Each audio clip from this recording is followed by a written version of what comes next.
Hi everybody, Big V here. It's Verl Workman, CEO of Workman Success Systems. And guess what we're going to talk about today? I'm thinking we're talking teams. But today we're specifically going to talk about how to really show your value as a real estate agent. And what does it mean when somebody says, do you have any off-market properties? Those two things are interchangeably entwined because value oftentimes means you have things that other people aren't hearing about.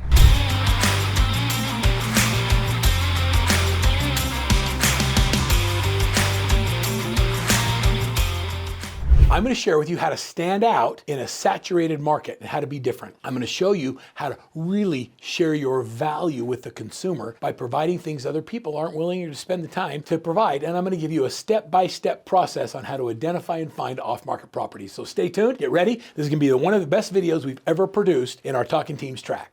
All right, so first of all, let's talk about what it means to have an off-market property. An off-market property is simply a property that would sell but isn't listed for sell. The way that we identify off-market properties is we simply talk to people. Off-market properties, and I have a whole sheet of them that look something like this. I would talk to people that are absentee owners that own a rental property but they don't live in the area. And I would say, if I could get you top dollar for today's market for your property, would you be a candidate for selling it? They'd say, yeah, but I don't want to list it because I have tenants in there, but bring me offers. I'd say, okay, and I just list it as a property for sale. Other ways of finding off-market properties is in your entire database. You just keep track of every feature and everything that property has. For example, I want to know if it's a 2-bedroom, 3-bedroom, 5-bath, 2-bath, backyard, front yard. Do they have 2-car, 3-car garage? Is there a great room? Do they have a big backyard? Do they have a swimming pool, a hot tub? What are the features of a home that would make it unique? When I have a buyer that comes in, I want to search everything on the MLS to look for everything that's currently listed. That's what all the agents do. Then I want you to go to your own database and search for everything in your database that's not on the market. You see, you don't know if someone's willing to sell unless you ask them. So what I'm going to do if you hire me as your buyer's agent is I'm not only going to show you everything on the market, but I'm also going to do everything in my power to identify a property that's not on the market that might be a candidate for your offer. And then I would market to all of those people that had matching features and say, I have a legitimate buyer that's interested in a property like yours. Reach out to me if you'd consider selling. If they reach out, then we have an opportunity for a discussion. They may or may not sell for the price or the terms that we're looking for. And if they do, what do you have to lose? Nothing. You're already not listing their houses and you're already not showing their houses. There's no downside in thinking about your database strategically so that you can identify off-market properties. Thinking about investors, thinking about people in your neighborhood. I love it when somebody knocks on my door and says, hey, I've got buyers that want to live in this area. Have you thought about selling? Even if I haven't thought about selling, I'm thinking about it now. I love that hungry agent. And even being an agent myself, I want to high-five them for going out and knocking doors because people are afraid to do it. So go out and knock doors. Try this dialogue. Just knock on the door, and when they answer the door, just say, hey, you guys thinking about moving? Or if you're from Rhode Island, the mafia capital of the world, you can, when they answer the door, just say something like this, hey, you got to move. That's kind of fun. And if they say no to that, then you can say, well, I'll help you move. And they say, well, I don't have anyone that'll help me find another house. You say, I'll take care of that. And I'll even take care of their financing. You have ways of helping people move forward, and you got to have some fun with it, but just don't take yourself too serious. Have some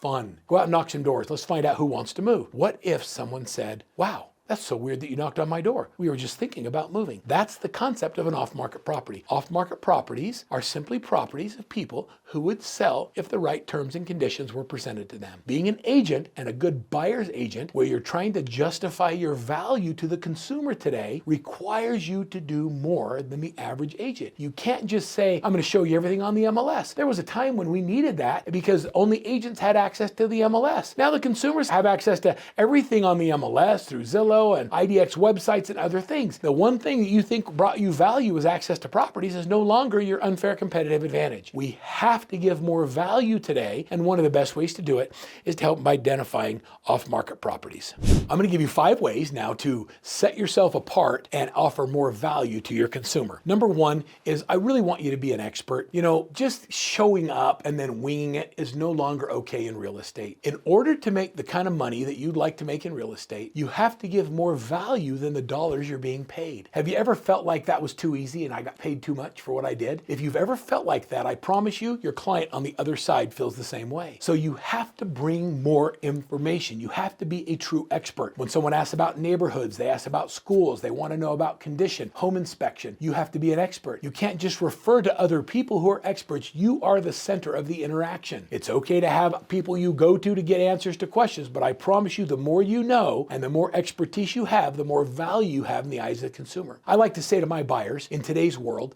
that I want them to be the best informed in the transaction so they can make an intelligent decision that's right for their family. Think about that, because information is power. And when you go into a negotiation or you go into a situation where you're buying or selling a house, the person who has the most information genuinely has an upper hand in the negotiation.